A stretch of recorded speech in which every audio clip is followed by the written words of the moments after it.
오늘 창세기 3장 본문의 내용은 인간의 타락의 모습을 보여주고 있지요. 인간이 타락하면, 인간이 범죄하면 어떻게 되는 것인가, 그 과정들을 우리들 가운데 말씀하고 있습니다. 오늘 본문에 보면 아담 하와가 하나님의 말씀을, 하나님의 법을 떠나서, 하나님의 명령을 떠나서 범죄하게 되니까, 타락하게 되니까 어떤 결과가 찾아오느냐. 첫째로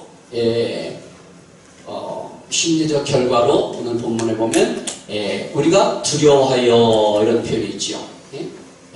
두려워하여 숨었나이다, 이렇게 되어 있어요. 그래서 우리가 죄를 범하게 되면, 하나님 앞에 온전히 행하지 못하게 되면 어떤 결과들이 찾아오느냐? 두려움이 찾아오게 되어 있어요. 제가 고등학교 3학년 때 2달 동안 무전여행을 다닌 적이 있습니다. 강화, 제가 촌 사람인데 걸어가지고 어디까지 걸어서 내려가냐면 오산까지 걸어 내려갔어요. 몇 날 며칠을 걸어갔더니 나중에 허리도 아프고 다리도 아프고 못 견디겠는 거야. 그래가지고서 오산에서, 말 그대로 내가 잊어먹지도 않아요. 이름도 오산이야. 생각을 잘못해가지고 오산이라고 하잖아요. 내가 생각을 잘못했어. 지나가다 보니까 아주 멋있는 자전거가 하나가 있는 거야. 그래서 야, 저걸 타고 가야 되겠다. 그리고서는 그걸 이제 탈 생각에 1시간을 망설였던 것 같아. 저거 어떻게 가지? 그리고서 1시간을 망설하다가 자전거를 탁 타면서 페달을 한 3번 밟았어요.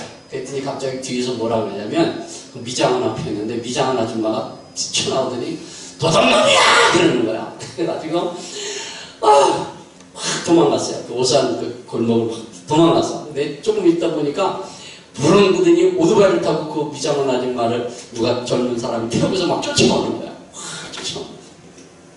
가는데 막 골목길을 도망가는데 택시가 있더니 문을 확 열더라고. 택시에 큰 손을 쪘어요. 넘어졌다 빨리 잡히면 안 되니까. 도망을 갔어. 도망을 가가지고서 열심히 도망가는데 오산이 작더라고. 지금 많이 아마 개발됐을 거예요. 그 당시만 해도 오산이 크지 않았어요. 조금 가니까 이 논이 나오는 거예요. 쭉 양쪽에 수로가 있고 냇가리 있고 양쪽에 뚝이 있는 거예요. 이거 뭐 자전거가 오토바이를 무슨 수로 당합니까? 그래가지고 어떻게 했냐? 그 밑으로 보니까 다리가 하나가 있어요. 다리 밑으로 들어갔어요. 다리 밑으로 들어갔는데 자전거가 안 굴러가. 보니까 이 철사에 이 자전거 바퀴 철사가 걸려가지고 이렇게 감겨가지고 바퀴가 안 굴러는 거야. 어쨌든 간에 그걸 끌고서 다리 밑으로 이렇게 숨었어요. 근데 오토바이가 부릉하고 이제 지나가더라고. 그래서 이렇게 내가 고개를 내밀었어. 그랬더니 그 뒤에 탔던 아줌마가 이제 그 벌판에 사람이 없으니까 뒤를 쳐다봤는데 하필 나랑 눈이 마주친 거야. 그러니까 저기 있다니까 오토바이가 삥 돌아가지고 오는 거야. 어떻게 합니까? 자전거 내팽개치고 허벅지 있는 데까지 물이 차더라고. 개울로. 막 뛰어가지고서 산으로 도망쳤어요. 도망쳐가지고 오산에서 이제 안 되겠다. 그리고서 이제는 어디까지 내야 오산 천안을 넘어 이제 공주쯤 갔는데 갑자기 뒤에서 누가 도둑이야! 이러는 거야. 그냥 깜짝 놀라가지고 뒤로 화딱 쳐다봤어요. 나를 잡으러 왔는지 알고. 근데 도둑이야가 아니라 누구를 딴 사람을 부르는데 그게 날 부르는 것 같은 거야.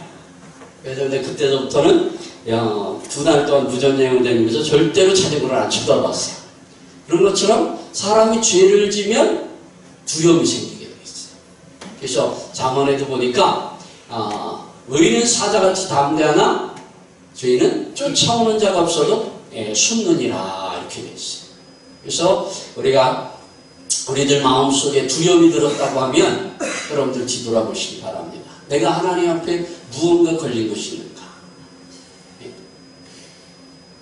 죽을 자리에 섰을지라도 내가 하나님 앞에 반듯하면 담대하게 돼요. 그런데 내 마음속에 초조함이 있고 두려움이 있고 견딜 수 없는 어떤 불안감이 찾아온다고 하는 것은 그 원인이 어디에 있다고요?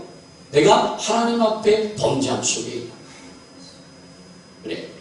내가 이 교회를 우리 여러분들 보면 저 앞에 건물이 있죠. 옛날에 마당이 있었는데 마당에 어느 분이 오셔서 그러더라고요. 마당 안 계신 목사님이 그러시더라고요. 마당이 있었는데 어떻게 안 보인다고, 옛날 교회하고 달라진 것 같다고. 그래서 마당에 있었어요. 어쨌든 그 교회 성목교회가 한 17억 정도의 빚이 있었습니다. 17억 천, 정확히는 17억 천의 빚이 있었어요. 그 빚 문제 때문에 내가 이 머리털이 이렇게 하얗게 된 거예요. 한 번은 머리가 까맸었는데 머리털이 이렇게 하얗게 됐어요. 그 17억 빚을 한 3년 동안 내가 고생을 했어요. 그러니까 2년 동안을 그 빚을 때문에 내가 계속 고생을 하면서 이 빚을 어떻게 갚을 것인가 그랬는데 나중에는 우리 집사람까지 나를 괴롭게 하더라고요. 당신은 제대로 일도 못 처리하면서 일만 버린다고 자꾸 그러는 거예요. 어쨌든 머리가 아픈 데서 막 고민을 하고 있는데 하나는 하나님께서 이런 음성을 주시더라고요. 일을 시작하게 하시니가 일을 또한 매듭지실 것이다. 누구를 통해서? 나를 그렇게 괴롭히던 우리 와이프를 통해서 하나님께서 그렇게 말씀을 하시더라고요. 그러니까 우리 와이프가 얘기하는데 그 말소리가 하나님의 음성으로 들리는 거예요. 그래서 그 다음부터 2년 동안 내가 고민을 했었는데 이놈의 빚을 어떻게 갚을까 고민을 했는데 3년째 1년 동안은 똑같은 상황인데도 전혀 걱정이 안 되더라. 그 하나님의 음성을 듣고부터. 물론 와이프의 입을 통해서 주었지만 내 마음속에는 이거 하나님의 음성이다 하는 그 확신이 있었어요. 그 다음부터는 똑같은 상황이었는데도 전혀 걱정이 안 되더라고요. 그래, 내가 빚졌냐? 하나님이 빚졌지. 내가 이거 하라고 그랬냐? 하나님께서 하실 것이다. 그런 다음날 마음이 들면서 1년 동안을 평안하게 지냈어요. 그리고 한순간에 하나님께서 해결해 주시더라고요. 여러분들 마음속에 두려움이 있다면 뒤돌아보시기 바랍니다. 뭔가 하나님과의 관련된 문제가 있는 거예요. 두려움이 되어지면 또한 어떻게 되어지냐? 그 다음에 도피하게 되어 있어요. 두려움으로 끝나지 아니하고 도피하게 되어 있어요. 숨게 되어 있어요. 그런데 히브리서에 뭐라고 말하느냐? 나의 의는 오직 믿음으로 말미암아 살리라. 나는 뒤로 물러서는 자를 기뻐하지 아니하나니. 우리 믿음의 사람, 때로 우리들 앞에 큰 파도가 몰려와서 시험이 몰려와서 나를 두렵게 할 때 숨으려고 해요. 도피하려고 해요. 그만두고 싶어요. 아니요. 그럴 때 우리는 어디로 나가야 되는 거예요? 하나님 앞으로 나가는 거예요. 하나님 앞에 나가서 하나님 나의 모든 죄를 회개하고 주님의 도우심을 간구하면 하나님께서 우리들 가운데 역사하시는데 응답해 주시는데 우리들 가운데 어떻게 응답하십니까? 우리들의 심령 속에 담대함으로 응답해 주세요. 하나님께서 역사하시는 하나님의 응답이 였다 이거 가져라 이렇게 하시잖아요. 환경의 문제부터 풀어주고서 하나님께서 응답하시잖아요. 먼저 하나님께서 응답은 어디 가운데 임해지느냐? 우리들의 심상 가운데 임해지느냐? 우리들의 마음 가운데 임해지는 그 마음 가운데 임해지는 하나님의 응답이 뭐냐? 내 마음속에 담담이 생긴다는 거예요. 예? 제가 힘들고 어렸을 때 어떤 갈등의 문제가 있었어요. 그랬더니 권목사님이 그러는 거예요. 야, 너 빨리 산으로 가라. 우리들 그런 소리 많이 듣죠. 문제가 있거든 어디로 가라? 산으로 가라. 어렸을 때부터 제가 저 강화에서 신앙생활을 했는데 어렸을 때부터 많이 듣던 말이에요. 문제가 생기면 어디로 가라? 산으로 가라. 산으로 가라는 거야. 그 말을 또 전해 들은 우리 와이프도 또 나를 괴롭히는 거야. 당신 왜 가만히 있냐? 산으로 가라고 그러는데 산으로 자꾸 가라는 거야. 그런데 그 말씀이 있기 전에 내가 시편을 보니까 이런 표현이 있어요. 내 마음 새벽에 기도를 하고서 성경을 쭉 보는데 시편 11편에 보면 이런 말씀이 있어요. 내가 여호와께로 피하였거늘 너희들이 나더러 산으로 가라 하면 어쩌냐는 거이고 이런 표현이 있어요. 산으로 가라고 하는 표현이 기도원으로 올라가라는 표현이에요. 어떤 장소로 가라는 표현이 아니잖아요. 정작 중요한 것은 하나님 앞으로 가라는 거죠. 그래. 그 새벽에 그 말씀을 들을 때에 그리고 기도할 때 하나님께서 내가 너와 함께합니다. 강하고 담대하라. 그 하나님의 음성을 주셨어요. 그래서 그 말을 들을 때 나는 이미 산으로 피했다고. 나는 여호와께로 이미 피했다고. 우리는 어디로 올라가야 되는 거예요? 하나님 앞으로 올라가야 돼요. 하나님 앞에 올라가서 하나님 앞에 부르짖으면, 하나님 앞에 기도하면 하나님께서 우리들 가운데 담대함을 주시는 줄로 믿습니다. 그리고 또한 범죄한 인간의 모습이 어떠냐? 그 심리의 상태가 어떠냐? 책임을 전가하게 돼 있어요. 제가 그랬어요. 제 때문에 그랬어요. 모든 일들은 다 누가 하는 거예요? 하나님께서 하시고 나를 통해서 하나님께서 그 일들을 다스리게 하시는 거예요. 그런데 범죄한 인간은, 타락한 인간은 끊임없이 책임을 전가시켜요. 누가 그랬는가? 누가 이 말을 했는가? 제가 시골에서 신앙생활할 때 이런 일이 하나 있었어요. 교회에 어떤 문제가 있었는데 그 말이 있었어요. 그러니까 목사님이 사모님을 시켜서 도대체 이 말을 누가 했는가 한번 알아봐라 그랬어요. 그 사모님이 처음 얘기를 발설한 사람을 찾으러 다녔어요. 물어보고. 그랬더니 그 교회에서 또 어떤 문제가 발생되느냐? 야, 목사님이 사모님 시켜서 줄 거들어 다니더라. 그러니까 처음 문제됐던 것들은 싹 없어져 버리고 또 다른 문제가 발생이 되는데 어떤 문제냐? 목사님이 사모님 시켜서 줄 거들어 다니더라. 이것만 문제가 된 거예요.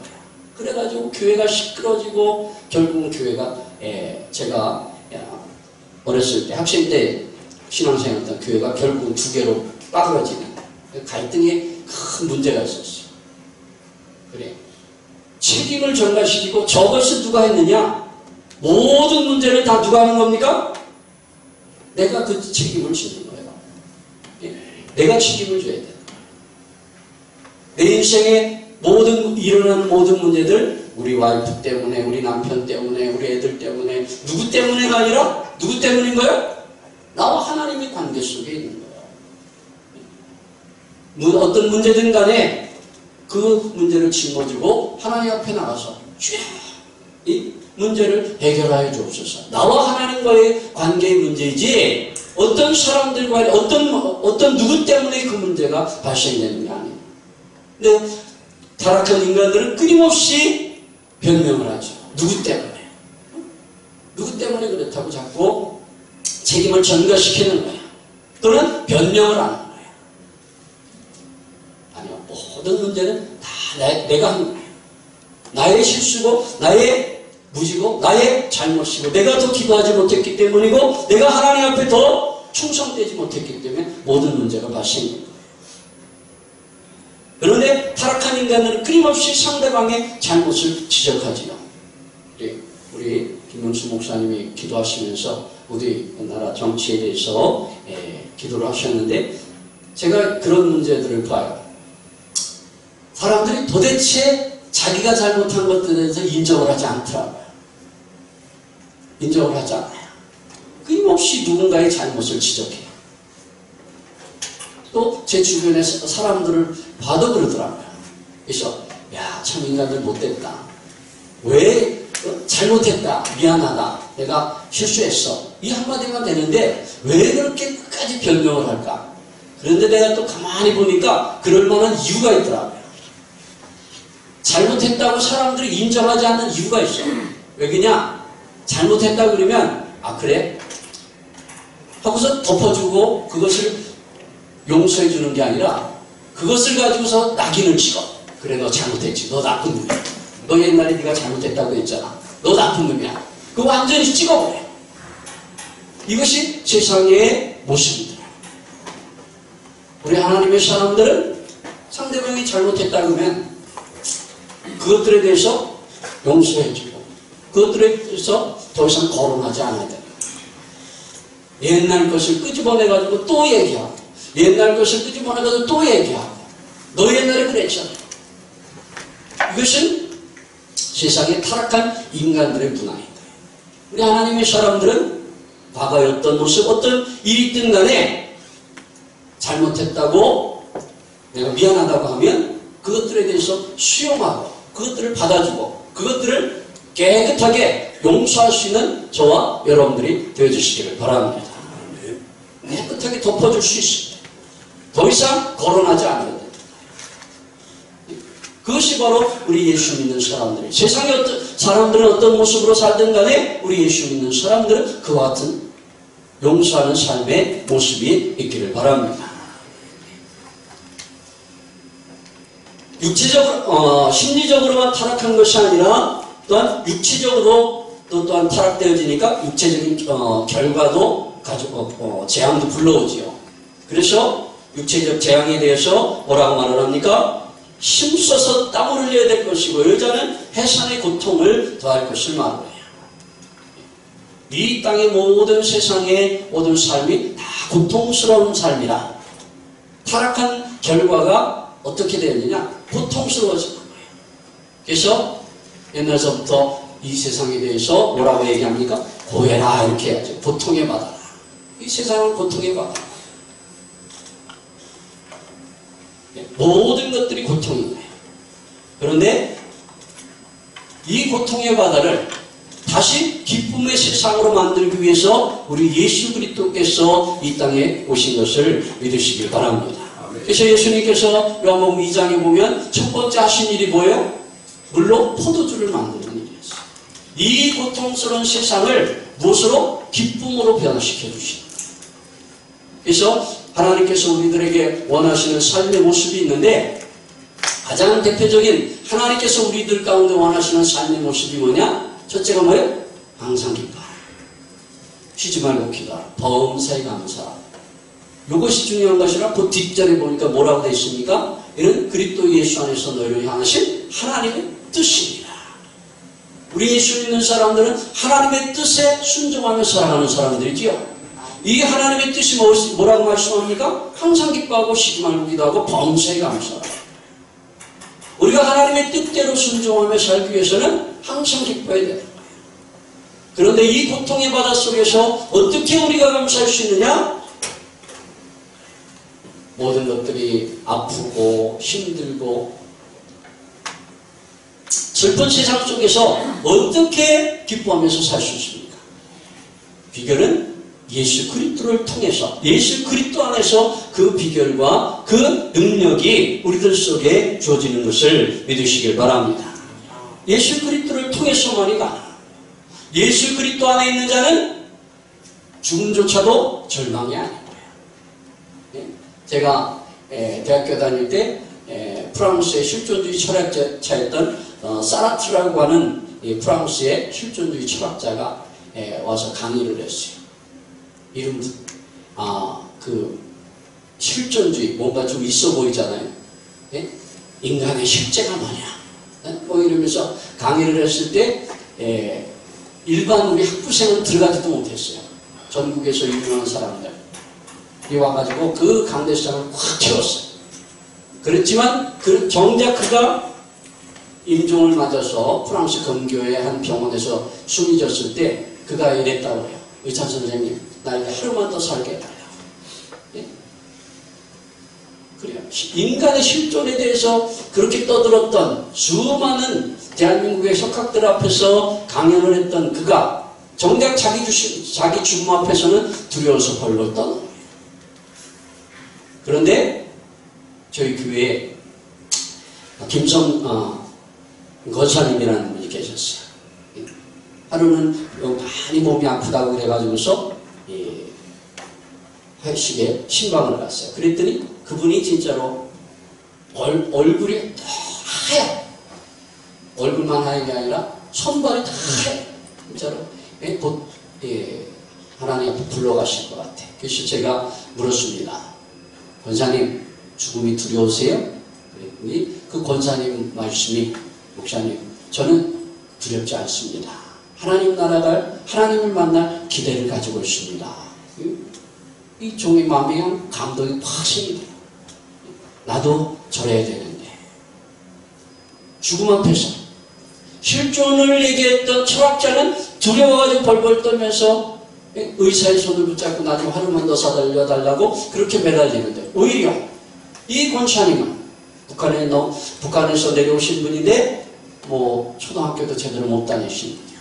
그랬던 그분이지만 죽음 앞에서 오히려 너무나 평안한 얼굴로 나는 주님을 만날 그 기대감을 가지고 있습니다 하면서 그 다음다한 모습을 보여요. 그 마지막 고통의 순간, 인간이 겪는 가장 고통이 뭐냐? 죽음이라고 하는 것이 가장 큰 고통이거든요. 돈의 문제도 고통이고 인간의 관계가 깨어졌을 때도 고통이지만 최고의 고통은 죽음이라고 해요. 그 죽음의 고통 앞에서조차도 기뻐할 수 있고 평안을 누릴 수 있는 것 바로 예수 그리스도의 능력인 것을 믿으시기 바랍니다. 어떤 것이라 할지라도 감사와 기쁨으로 하루하루를 살아가는 우리 모두가 되어주시기를 바랍니다. 또한 18절에 보면 땅이 내게 가시덤불과 엉겅퀴를 낼 것이며 너가 먹는 하면서 우리들의 환경도 또한 저주를 받을 것을 얘기해요. 인간이 타락하면 굶주리게 되어 있어요. 인간이 타락하면 땅이 소산을 내어주지 않게 되어 있어요. 이 본문에 보면 땅이 가시덤불과 엉겅퀴를 낼 것이라 이렇게 되어 있는데 4장에 넘어가서 가인이 범죄했을 때는 땅이 소산을 내어주지 않을 것이라 얘기를 하죠. 우리가 현실을 보고 있잖아요. 저 북한에 봐요. 하나님을 떠나 하나님 앞에 범죄한 인생들이 있는 저 북한의 모습을 보니까 진짜로 우리가 하나님 말씀 그대로 보시죠. 땅이 소산을 내어주지 않는 거예요. 엉겅퀴를 내는 정도가 아니라 아예 땅이 소산을 내어주지 않아서 굶주리는 백성들. 반면에 이 남한은 글쎄요. 저도 아침을 먹어야 될까 말아야 될까 걱정해요. 고민이요. 왜? 자꾸 배가 나와서. 내가 이제 하루 한 끼 먹기를 이제 요즘 하고 있어요. 왜 자꾸 배가 나와서. 그럴 정도예요. 대한민국은. 어떻게 마음 먹을까 우리 대한민국은 고민이고. 저 북한은 여전히 쌀밥에 고기밥 먹는 게 그들의 고민. 그 놀라운 결과가 그 책이 어디에 있습니까? 하나님 안에 있는 자. 하나님 백성들의 삶과 하나님을 떠난 죄악된 인간들의 모습인 거죠. 그래요. 하나님께서는 인간의 타락을 바라보면서 21절에 보니까 여호와 하나님이 아담과 그의 아내를 위하여 가죽 옷을 지어 입히시니라. 이게 바로 기독론의 시작이죠. 기독론 예수 그리스도가 이 땅에 오실 것에 대한 복선인 거예요. 소설의 복선이라고 하잖아요. 여러분들이 이렇게 드라마를 잘 보시는 분은 우리 권 목사님이 드라마를 다 꿰고 계셔. 이제 필리핀 가서 잘 모르실 텐데 지금 모르겠어요. 근데 옛날에 보면 드라마를 권 목사님 방에 이렇게 들어가면 드라마를 보고 계셔. 그러면 이제 이건 뭐예요? 그러면 전 텔레비를 안 보거든요. 텔레비가 없고 이게 뭐예요? 그러면 아주 그냥 다 얘기를 해. 제가 어떻게 될 거야? 다 꿰고 계셔. 그런 분들, 우리가 소설에서 보면 그런 게 있잖아요. 하나의 사건이지만 그 사건을 통해서 우리가 어떤 암시를 받죠. 그것이 어떻게 전개될 것이다. 소설의 복선이라고 하잖아요. 그게 바로 성경에서 기독론입니다. 예수 그리스도가 이 땅에 오실 것에 대한 하나님께서 복선을 깔아놓은 거예요. 예수 그리스도 안에서 우리 인간들의 심리적으로 또는 육체적으로 우리들의 환경적으로 모든 것들이 저주를 받아서 고통스럽고 힘들고 어렵고 모든 것들이 두려움 속에 있을지라도 예수 그리스도 안에서 이 모든 것들이 다 제하여지고 그리스도 안에서 날마다 하나님께서 주시는 새로운 생명으로 우리들 가운데 충만케 하시는 것을 믿으시길 바랍니다. 그래서 로마서 8장 1, 2절에 이렇게 말씀하죠. 그러므로 그리스도 안에 있는 자는 결코 정죄함이 없나니 이는 그리스도 안에 있는 생명의 성령의 법이 우리를 죄와 사망의 법에서 해방하였습니다. 선언하셨잖아요. 여러분들이 우리는 이 귀한 사명을 이 귀한 복음을 증거하기 위해서 하나님의 교회를 세워나가기 위해서 우리가 이 아침에 또 이 연회에 모여있는 줄로 믿습니다. 이 사명을 잘 감당해서 세상 가운데 신음하는 세상 가운데 두려움과 불안과 고통 속에서 떠는 많은 사람들에게 복음의 빛을 높이 비춰서 그들이 다 이 복음을 통해서 생명을 얻고 기쁨을 얻고 그들의 삶이 평안해지는 귀한 역사가 있기를 위해서 이 사명 감당하기 위하여 우리 같이 기도하는 이 아침이 되어주시길 바랍니다. 은혜와 사랑과 평강의 하나님, 우리가 다 성령 안에 있기 원하며 하나님의 은혜와 은총, 사랑 속에 하나님의 능력 속에 있기를 원합니다. 나의 나된 모든 것들, 부족한 모든 것들은 다 십자가 밑에 묻으시고 오직 성령의 충만함으로 역사하옵소서. 이 아침도 예수 그리스도의 능력 안에서 하나님 함께 알게 하시고 하나님 이 한 날도 주 안에서 온전히 복되게 하옵소서. 주께 모든 영광 돌리고 감사하며 예수 이름으로 기도합니다. 아멘.